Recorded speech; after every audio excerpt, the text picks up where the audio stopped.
అందరికీ నమస్కారం. పేపర్లో ఏదో పేపర్‌లోనో లేకపోతే గ్రూప్‌లోనో చూశాను. ఒక చిన్న వార్త, ఒక పేరా చూసి ఎందుకో పక్కన ఏదో చిత్తకాయతో ఉంటే దానిపైన రాశాను. దాంట్లో విషయం ఏంటనేది ముందు మీకు చదివి వినిపిస్తాను చూడండి.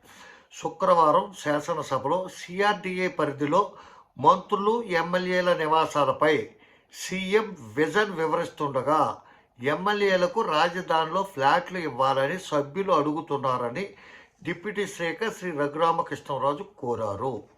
దీనిపై సీఎం స్పందిస్తూ ఉమ్మడి రాష్ట్రంలో హైదరాబాద్లో స్థలాలు ఇచ్చానని, ఇప్పుడు ఇచ్చిన దానిపై పరిశీలిస్తానని బదులిచ్చారు.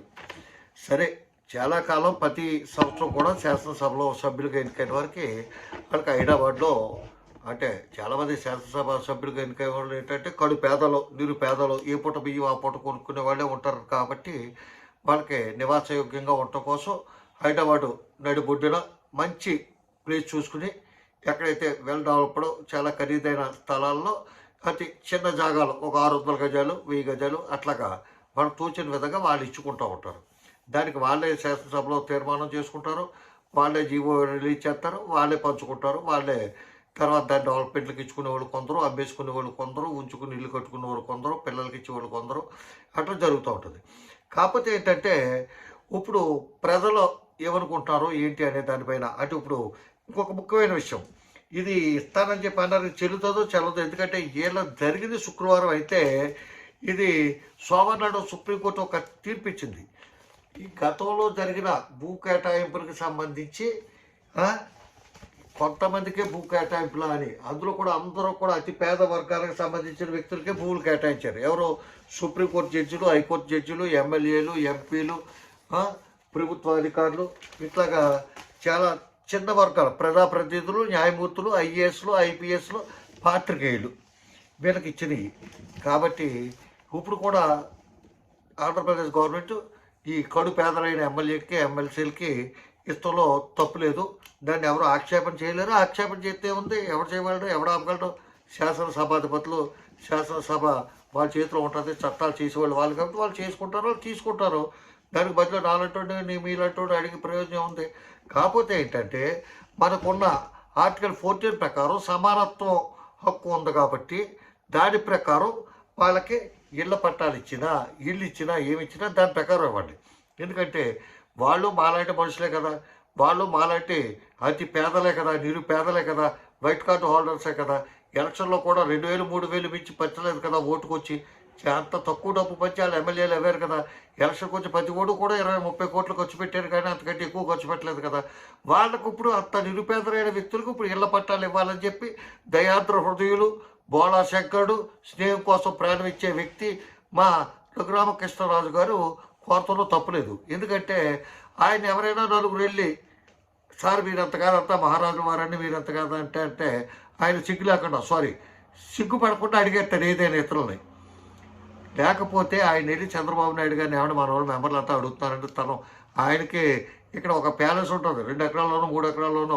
ఇది టీవీలో చూస్తాను, నేను స్వయంగా చూడలేదు, కానీ ఇంద్రభవన్ లాంటి ఇల్లు ఉంది. ఆయన కోసం కాదు అడుగుతా, ఎమ్మెల్యేలు ఎమ్మెల్సీలు పేదలు ఉన్నారని చెప్పి వాళ్ళ కోసం అడిగాడు అనుకుంటాను. ఎందుకంటే ఈయన స్నేహం కోసం ప్రాణం ఇచ్చేస్తాడు, ఇదేమి జోక్ కానీ హాస్యం కానీ చెప్పట్లేదు. ఎందుకంటే ఆయన ఒకప్పుడు జేడీ లక్ష్మీనారాయణ గారు కాంట్రాక్టర్ సంపాదించాడు. అట్లాగే గోదావరి జిల్లాలో సంక్రాంతికి స్వాభావికంగా జరుగుతానికి ఈయన తన వంతు కృషిగా కొన్ని లక్షల రూపాయలు ఫీజులు ఇచ్చి సుప్రీంకోర్టులో స్టేలు తీసుకొచ్చి ఆ 3 రోజులు 4 రోజులు పండగ చేసుకుంటానికి, ఆ పండగ సరదాకి కోడి పందాలు ఆడుకుంటానికి ఇట్లకి కూడా ఆయన తన వంతుగా తను కొంచెం ఫ్రెస్టేజ్గా తీసుకుంటాడు ఏ విషయాన్నైనా. అట్లాగే వీళ్ళకి కూడా ఇప్పుడు ఇళ్ల స్థలాలు ఇప్పించాలని చెప్పి ఫ్రెస్టేజ్గా ఏమో తీసుకున్నాడేమో. కానీ కాకపోతే ఏంటంటే చిరస్థాయిగా చరిత్రలో రఘురామకృష్ణరాజు డిప్యూటీ స్పీకర్ చేసినా సరే ఒక చరిత్ర అంటే ఎలక్షన్ కమిషన్ అంటే శేషన్ గారు గుర్తొస్తాడు. తర్వాత 100 మంది వచ్చారు, 100 మంది పోయారు, అది ఎవడో గుర్తుకున్నాడు. అలాగే డిప్యూటీ స్పీకర్ అన్నా, శాసనసభ స్పీకర్ అన్నారు, ఎమ్మెల్యేలకి ఇళ్ల పట్టాలు ఇప్పిస్తామన్నా సుప్రీంకోర్టు వాళ్ళకి ఇవ్వద్దని చెప్పట్లేదు, ఎందుకంటే పేదలైతే ఇవ్వని చెప్పి. కాబట్టి మన ఆంధ్రప్రదేశ్లో చాలామంది పేదలు ఎమ్మెల్యేలు ఎమ్మెల్సీలు ఉండొచ్చు, వాళ్ళ ఆస్తులు గీస్తులు ఇవన్నీ అఫిడవిట్లు ఏమీ నేనేం చూడలేదు. కాబట్టి నా కోరిక ఏంటంటే వాళ్ళకి ఇల్లు ఇచ్చేటప్పుడు సమానత్వాన్ని పాటించండి. ఓట్లు వేసిన ప్రజలు కూడా మీలో ఒకళ్ళగా ట్రీట్ చేయండి, మీరు కూడా మాలో ఒకళ్ళగా భావించండి. లేదంటే ఒక విషయం చెప్పండి, మేము ఎమ్మెల్యేలో, ఎంపీలో, ఎమ్మెల్సీలో మేమంతా కూడా సామాన్య ప్రజలైనా మీ అందరికంటే కొంచెం పై స్థాయిలో ఉంటాం, ఉన్నత స్థానానికి చెందిన వ్యక్తులు, మీలాగా చీప్ టైప్ కాదు అని అయినా చెప్పండి.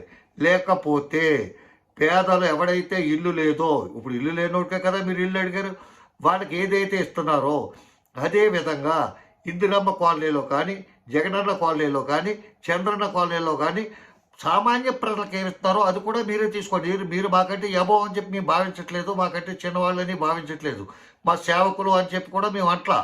మీరు కూడా మాతో పాటు సమానమైన భాగస్వాములు, సమానమైన పౌరులు కాబట్టి ఆర్టికల్ 14 ప్రకారం మీకు మాకు సమానమైన హక్కులు ఉంటాయి కాబట్టి మాకు ఏదైతే సరిపోద్దో, మా పిల్లం బిడ్డలతో మా కుటుంబ జీవితానికి ఏదైతే సరిపోద్దో అని చెప్పి మేము ఒక విల్లా కట్టుకున్నా, బంగ్లా కట్టుకున్నా, మాకు ఏ స్థలం అయితే సరిపోద్దో మీరు ఇచ్చే సెట్లు కానీ, 2 సెట్లు కానీ, 3 సెట్లు కానీ అదే మీరు కూడా తీసుకోండి, తప్పులేదు.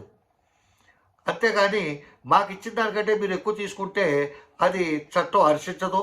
పూర్వం ఏంటంటే మీరు రహస్యంగా తలుపులు వేసుకుని చట్టాలు చేసినా ఏం చేసినా ఎవరికి తెలిసేది కాదు. ఇప్పుడంతా పబ్లిక్లోకి వచ్చేసింది, పబ్లిక్ లైవ్ టెలికాస్ట్ వచ్చేస్తున్నాయి. సుప్రీంకోర్టు నుంచి, హైకోర్టు నుంచి, ప్రతి కోర్టులో ఏం జరుగుతుందో కూడా ప్రజలందరికీ తెలిసిపోతున్నాయి.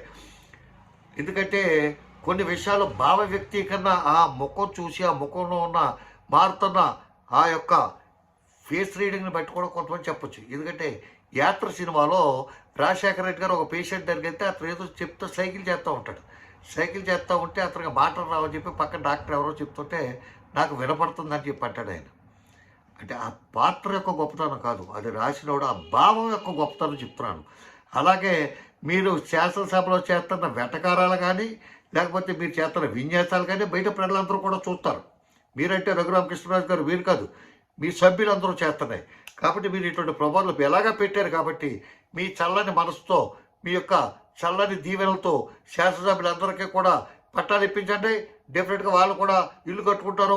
ఎందుకంటే నేను ఈ ఇందిరమ్మ కాలనీలో కానీ, జగనన్న కాలనీలో కానీ, లేకపోతే చంద్రన్న కాలనీలో కానీ ఎందుకేమంటానంటే అది సెంటు 2 సెంట్లు అంటే ఒక చిన్న ఇల్లు లగ్జూరియస్గా ఒక 2 స్టార్ 3 స్టార్ కట్టుకుంటే సరిపోద్ది. అంతేగాని 1000 గజాలు 600 గజాల్లో పెద్ద పెద్ద డూప్లెక్స్లో విల్లాలో కట్టేసుకుంటే ఇప్పుడు మీరు జీవితకాలం శాసనసభ్యుల కిందో, శాసనమండలి సభ్యుల కిందో, రాజ్యసభ, పార్లమెంటు ఏదో ప్రజా జీవితంలోనే ఉంటారు.